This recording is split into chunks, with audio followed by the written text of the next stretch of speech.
future is African. Ahead of the next UN General Assembly, the Global South is calling for a more equitable international system.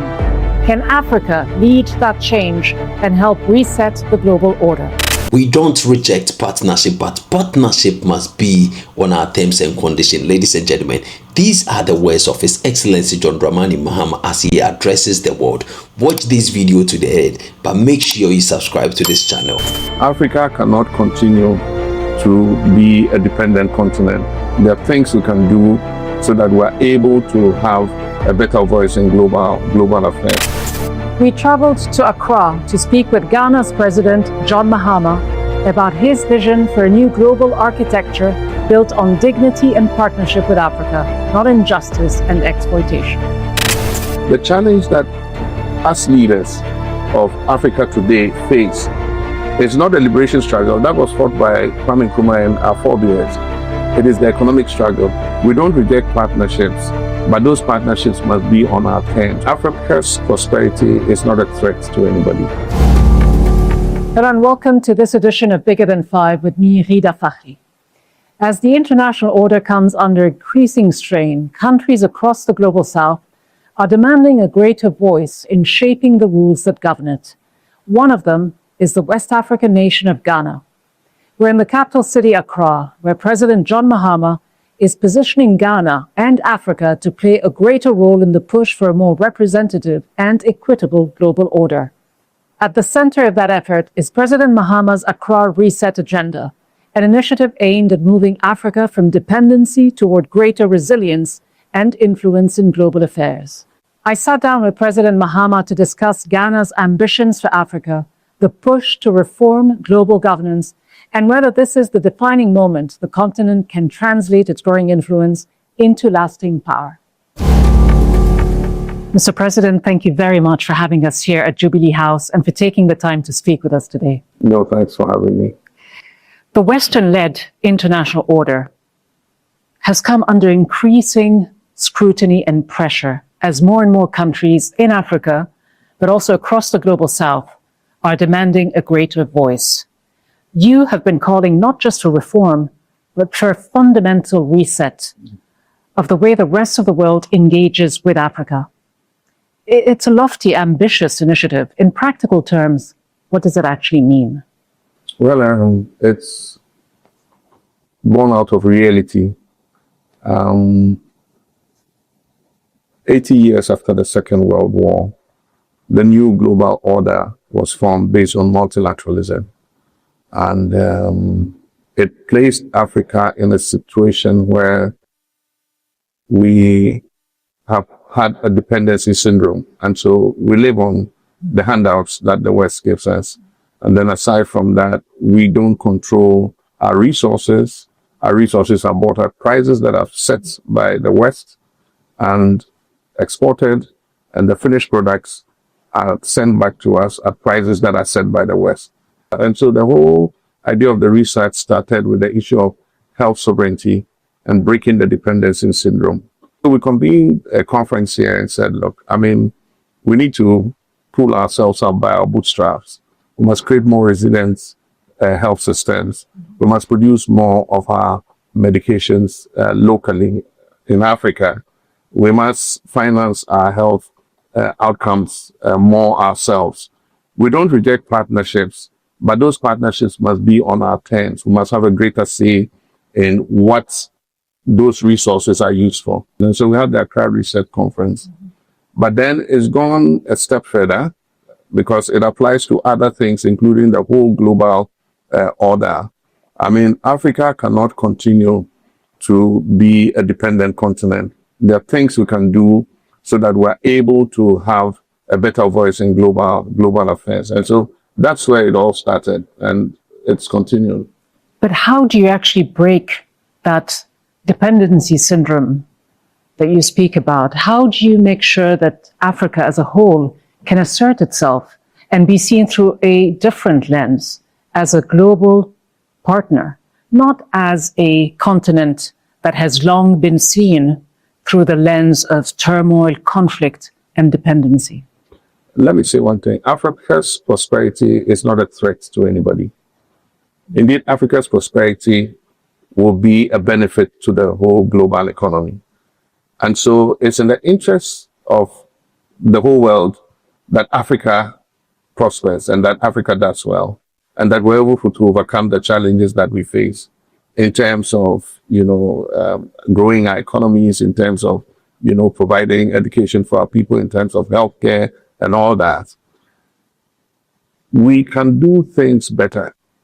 One, in Ghana, we've started with the Reset Agenda. We call it the Reset Agenda. We believe that the time has come for us to add value to our natural resources rather than just export them. And I'll give you a few examples. From colonial periods, we have been the second largest exporter of cocoa beans.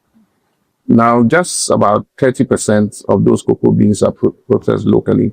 The rest, 70%, is shipped abroad. Those beans that are shipped abroad represent jobs that are leaving Ghana because the processing takes place. Sometimes we have to import them back. So we are saying that, look, we want to raise processing to at least 50%. And so we're changing the model by which we finance cocoa purchases. We're raising those bonds ourselves. We took a bill to Parliament. Parliament has approved it. So we've changed that model to give us better control of our beans. I've also said that by 2030, we want to end raw ore, mineral ore exports. We want to process those ores here. Manganese and all of them are special minerals that are useful for the whole EV revolution and all that. Yeah. And so we can do some of the primary and secondary processing of those minerals here. You're talking about Ghana asserting itself economically with a new model. But the question is, will the rest of the world accept this new assertive partnership? Your vision doesn't just entail countries acknowledging the historical injustices that they have been responsible for, but also holding them accountable for the exploitation of Africa's natural resources and people. Does Africa today have the leverage it needs to change this equation? We can if we stand together and speak with one voice. And I believe that this is the time for the continent to become more integrated and united than we've been in the past. Africa and a lot of the global south is in the position it is because of two historical events whose consequences are still enduring. One is the slave trade and the heinous effects that it had on Africa and the countries of the Caribbean and all other places where labor was sent, for extraction. And it created, wealth that still exists today in certain families and certain businesses. That was the first. And then after slave trade was abolished, a new way had to be found to still keep Africa under domination. And so colonialism in the 19th century, the European powers sat down and just drew maps and divided Africa amongst themselves. And it wasn't until the late 1950s that Ghana in 57 became the first African country south of the Sahara to get its independence. That order is what continues to account for the current global order. And I believe that if Africa comes together and we speak with one voice and we're integrated, we can influence the new global order that is coming. The issue of reparations. Reparations has been talked about over the decades. We became the champions for reparations and restitutive justice. I realized that we're all singing from different hymn sheets. And so the first thing we had to do was let's all come together and sing from the same page. And so we began building a coalition from North America to Latin America to the Caribbean to Africa. And once we started to sing from the same hymn sheet and speak with one voice, we had the UN General Assembly accept our resolution with 123 countries. You did, but there were still 3 nations that voted against this resolution, yes, which in fact you were mostly behind. It's a resolution that Ghana, yes, pushed through. 3 countries voted against: the United States, Israel, and Argentina. Did that surprise you? It didn't surprise me. Why not? Because we had gotten indication from the United States that they won't support it. And the main argument they put was that you cannot create a hierarchy of crime. But were you disappointed that they voted against? I was disappointed that they did, because I don't hold the U.S. accountable for slavery. Those slaves were brought there mostly by European powers, because at that time, U.S. itself was a colony. Even though after the abolition and after United States became an independent country, slavery continued until the Civil War was fought. And that eventually what freed the slaves in the U.S. So I don't think the U.S. should take responsibility for slave trade. I mean, when but the U.S. benefited greatly. Yeah, it did. I mean, it built their railways, it did things for them and all that. But I don't think that they should bear the guilt, in a certain sense for it, because I would have thought that the European countries that brought the slaves there would feel more adverse to the resolution and probably would have voted for it. But even they abstained. But this was a symbolic resolution, yes, wasn't it? Yes. Which essentially called the slave trade the gravest crime against humanity. Yeah. But you have gone further. Yes. You have been calling for reparations. Yeah. Is that wishful thinking? How do you make countries that benefited from the slave trade actually pay back? It's justified. It's justified because... But is it realistic? It's justified. And when we talk about reparations, we don't kid ourselves that those nations will just get up and write a big fat check and say, here you are, we're paid off for what happened. No. We think that there are many aspects to reparations. First, acknowledgement. Let's acknowledge it. It's like they want us to sweep it under the carpet. Before you couldn't talk about reparations and slave trade. It's a closed chapter. That's it. We don't talk about it. We say, no, let's talk about it. Let's acknowledge. And since the resolution, you'll be surprised at what's happening. Several, organizations and nations have begun to say, look, I think let's talk. Let's create a dialogue on this issue. But this is not about financial reparations, is it? No, we're not going there yet. We're talking of acknowledgement. We're talking about healing. We're talking about, reparations can take the form of changing the global order. It takes many forms. And I'm saying that I don't think that they're going to write a 300 billion check and say, here you are, descendants of slaves. Here you are, take this check.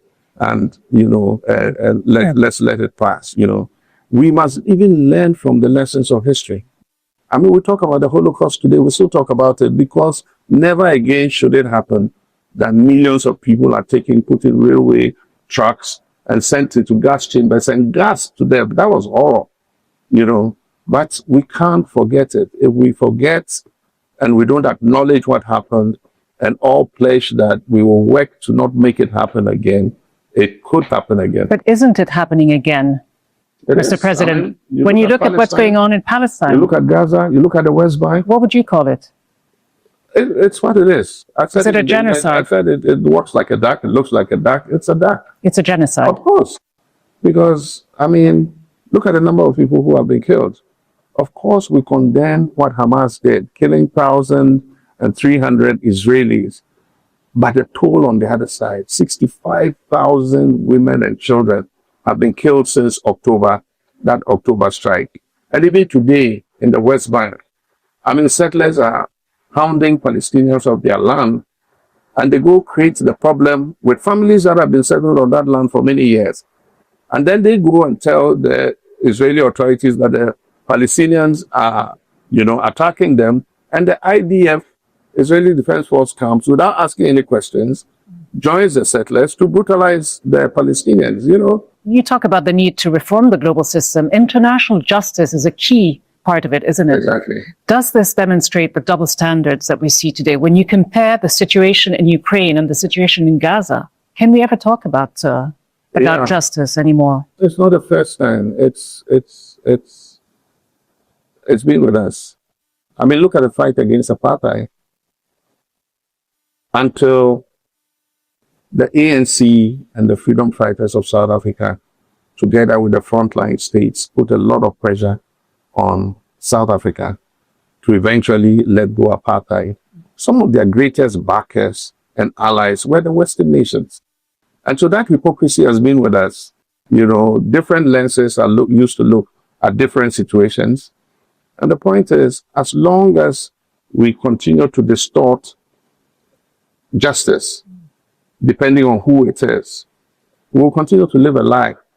I mean, we must say things for what they are. And that's why Africa is pushing for greater representation on the UN Security Council. Precisely. And you told the UN General Assembly last year, Mr. President, that today's institutions no longer reflect today's world. Exactly. I don't think there's anyone who can argue with this. Exactly. But 30 years after Nelson Mandela made the same argument, the UN Security Council still does not have an African state as a permanent member. Despite the fact that the continent represents a fifth of the world's population, is Africa simply waiting for something that isn't going to come? Well, not only Africa, because the push for greater representation is the global south. And so it's not only Africa. But again, like on the issues of reparations, what I told you, we're speaking from different hymn sheets. Everybody is making his pitch from their own hymn sheet.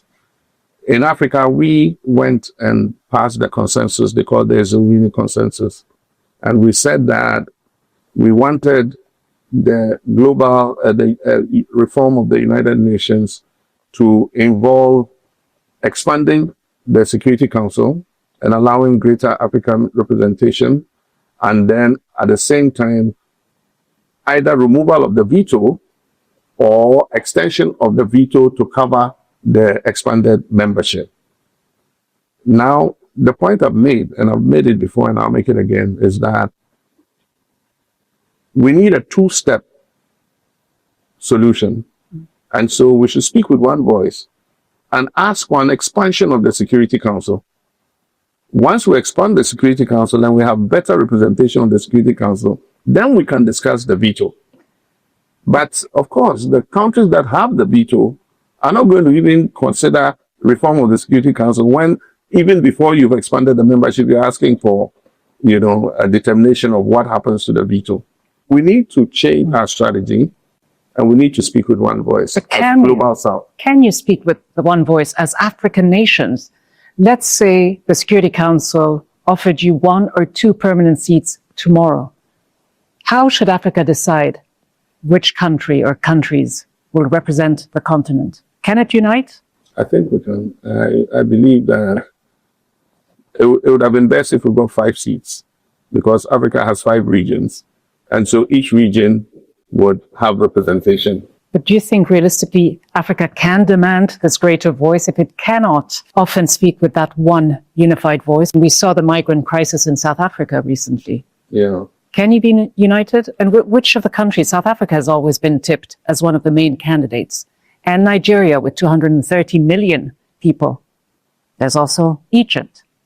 Yeah, I don't have a problem with who represents us. I think we can reach a consensus on it. Africa needs more integration at this point. And that's why what happened in South Africa is unfortunate, you know, because it comes at a time when we're trying to trade, you know, more amongst ourselves. Mm-hmm. We're trying to improve movement of people and goods across the continent. And so when these, I call them xenophobic, they don't want us to use the word xenophobic, but when these xenophobic actions happen, then it sets back the integration of the continent. Yes, we can discuss the issue of migration, and I think it's something we can put on the agenda of the African Union to discuss. We can discuss the issue of migration, but I do think that you cannot solve migration issues with vigilantism. Vigilantism is not the way to deal with issues of migration. But I'm happy for South Africa and us to put the issue of migration on the agenda of the African Union, because we need free movement of our people. We need better integration. This is when we need integration. And unity. On the topic of African representation on the Security Council, what do you think should be the key criteria? Is it the size of the population? Is it the diplomatic weight, the regional influence? Who do you think is best? We can work that out ourselves. I don't mind. I mean, Who do you think would be the best candidate to represent Africa? Like you said, South Africa is a good candidate. Nigeria is a good candidate. Nigeria is the largest black nation in the world, not in Africa, in the world. And so if Nigeria is a member of the Security Council, it's justified. Would you accept a non-sub-Saharan African state? Yeah. North Africa. Yes, why not? Egypt, Algeria, Morocco. Why not? Okay. They are part of Africa. Another key issue, though, is whether the current 5 permanent members of the Security Council will ever accept willingly either to give up their veto or to share it with a growing number of countries.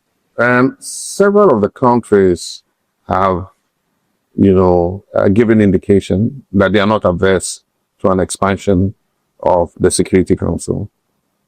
China has expressed support for Africa's request for greater representation in the Security Council. We can expand the veto and give one veto to the new members, or we can take the veto away completely, and all of us. Do you really believe the US and others will accept you taking the veto away from them? Well, I think that even if the veto is not taken, there might be some restrictions on how it's used. I mean, if there are cases of genocide that are discussed at the Security Council, it's unconscionable for any country to veto, that resolution. And so I think that even if the veto is not taken away, some exceptions must be made, especially when there's genocide involved. You have said the global financial system is rigged against Africa. Who's responsible for maintaining this system? Who benefits from it? Well, that comes from the global order that was formed after the Second World War. So we're saying that there should be a reordering of the whole global economic order, including the financial architecture. But we cannot wait for that to be given to us on a silver platter. And that's why we're saying that we must come together and strengthen African financial institutions. Again, I'm the champion for strengthening African financial institutions. Africa has billions of dollars in foreign reserves held outside the continent. And so if we even agreed that we'll take 30% of our foreign reserves and put it into African Development Bank or an African financial institution so that we could go and borrow at affordable rates for our own infrastructure development, I think that's a starting point. Will the US and European powers accept that? Why not? I mean, there's no rule that stops us from putting our reserves in an African financial institution. If we took 30% of our reserves and decided to put it into an African monetary fund, nobody can stop us. How soon can that happen, realistically? Well, we have to come to a consensus. On the sidelines of the AU, we normally hold a function for African financial institutions. At the last discussion, this came up, including other ways in which we could strengthen those institutions. And so every year we compare notes and see how we're doing. For instance, the Accra Reset Bank is doing very well in terms of financing, important investments. And so we need a railway to the mines. We need an aluminum refinery. We need a thermal power plant to provide power. These are things that if we decide to go to the international capital market for money, the rate at which we'll borrow will be too expensive. But if we could borrow from an African financial institution at 2%, 3%, I mean, that would be wonderful. Ghana is the top gold producer in Africa. Yes. How much leverage can that give you? It gives us a lot of leverage, especially if we're able to formalize the gold production. We have the large-scale mines that, are transparent. We know what is happening. We know, we supervise the mining. We know how much they are shipping out. But we also have the informal, artisanal, and small-scale mining. That is where we've had the most difficulty, but we're formalizing it now. And so we're giving them licenses, and then we're supervising them better. But we're buying the gold off them. Before, it used to be smuggled out by anybody. We're buying the gold off them. And that took production from 64 tons in 2024 to 104 tons and brought $10.8 billion into the economy. But we're going one step beyond just exporting the raw gold. We have 2 refineries currently operating in Ghana, the Gold Coast Refinery and Royal Ghana Gold. and we are refining that gold before export. It's part of the whole value addition policy that I told you about. So at the end of your term, would economic success look like Ghana refining its gold? Yes. Or and actually producing more jewelry. than that? Producing jewelry. You know, speaking with the gold board, and they're going to build a gold souk in Ghana to produce African and Ghanaian jewelry. And so next time you're coming to buy your earrings, you're probably not going to go to Dubai. You're going to come to Accra and buy beautiful Jinyomi earrings. So I'll be buying not just beads, African beads, but actually African gold. You can buy African beads, you can buy African gold. You've talked about how the economic international system is rigged against Africa. Would you say that the international legal system is also rigged against Africa? Because if you look at the first few decades of the International Criminal Court, all the cases that it was prosecuting were to do with African leaders. Do you feel that there are two standards here? Yes, definitely there are. I don't say that if African leaders or Africans are involved in crimes against humanity, they should not be tried by the courts. But, I mean, there are crimes against humanity committed by others. And they actually even threaten to sanction the International Criminal Court. The International Criminal Court represents the pinnacle of justice against impunity. But unfortunately, the countries that matter most have refused to sign up to the statutes and consider themselves and even threaten the court with sanctions. There have been sanctions imposed on some of the judges. Some of the judges, yeah, it's true. I believe that justice must apply to all. If we want a fair global order, all of us must subject ourselves to respecting the rules. And if we go against the rules, there must be an organization, a body that is able to adjudicate, what has happened. But given these double standards, do you think that these institutions, like the ICC, can be reformed, or do you need alternatives? Well, if they want us to reform it, why not? They should come with suggestions. But who will come with suggestions? All of us. The Global South. The Global North. The Global South. Yes. I want to ask you about the relationship between Ghana and some of the world's major powers. Yeah. Today, Ghana isn't depending on the United States, China, Europe, or Russia, like it once might have. You've got many more options and partnerships. Yeah. How do you evaluate the relationship with these major powers? How dependent do you still remain on any of them? That is what I call the Reset Agenda. As I speak, we don't have any assistance, humanitarian assistance from the United States. They canceled the U.S. aid, which amounted to about $154 million a year. They canceled that. Does that make Africa and Ghana more reliant on itself, or does it create new vulnerabilities for you? Actually, that's what led to the Accra Reset. After the U.S. aid was canceled, it meant that we needed to stand up for ourselves and make budgetary provision to cover the shortfall in U.S. funding. $154 million, about 72 million of it went into health financing, HIV, AIDS testing, HIV and AIDS research, provision of antiretrovirals, and all that. And suddenly it was gone. We covered the gap in our financing and were able to take care of those expenses. We don't have any financing from Russia.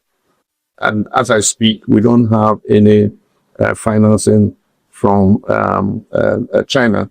But our relationships are good with all those countries.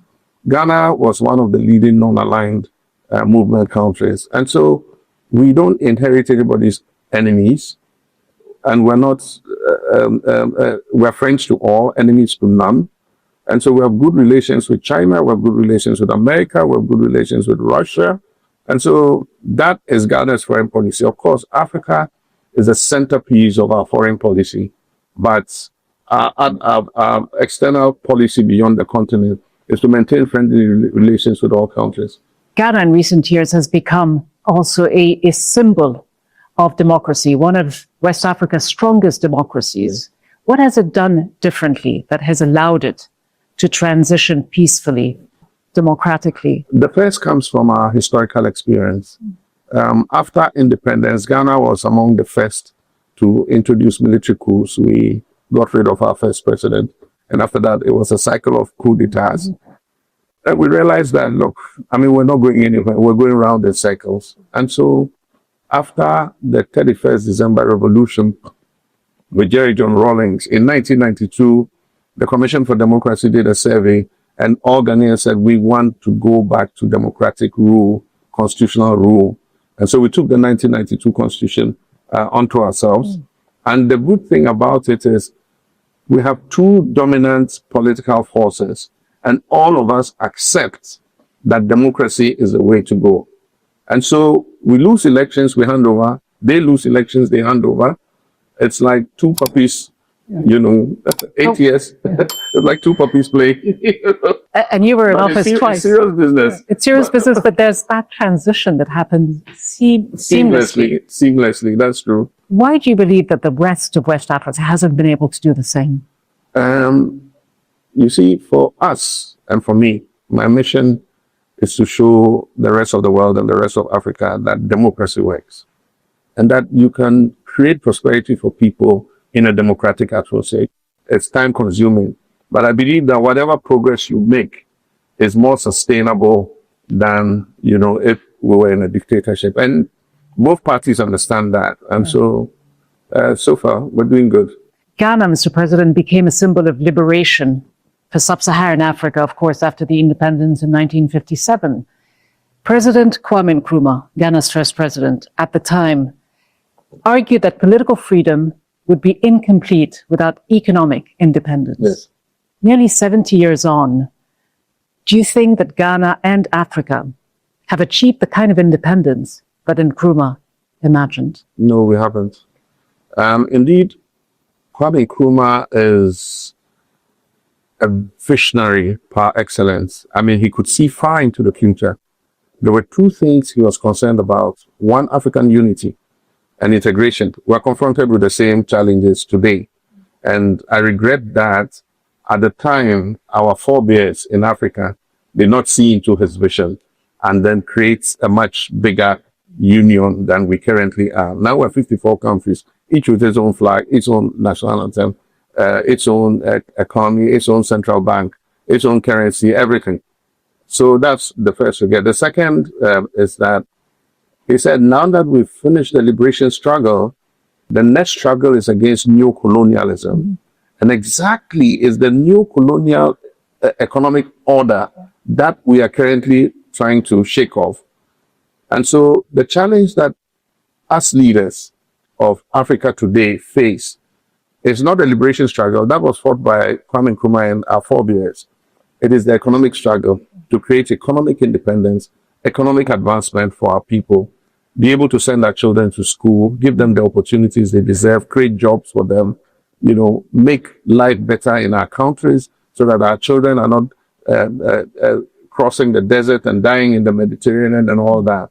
So that struggle for us is no longer the liberation struggle, it's the struggle for economic emancipation. That vision was shared by Nelson Mandela, yes, who also argued that Africa needed to not only break the shackles of the colonial past, but also to determine its own future, its own destiny. Exactly. If they were both alive today, yes, would they be proud of how far the continent has come, even though there remain many challenges, or would yes, they be deeply frustrated at how slow the progress has been?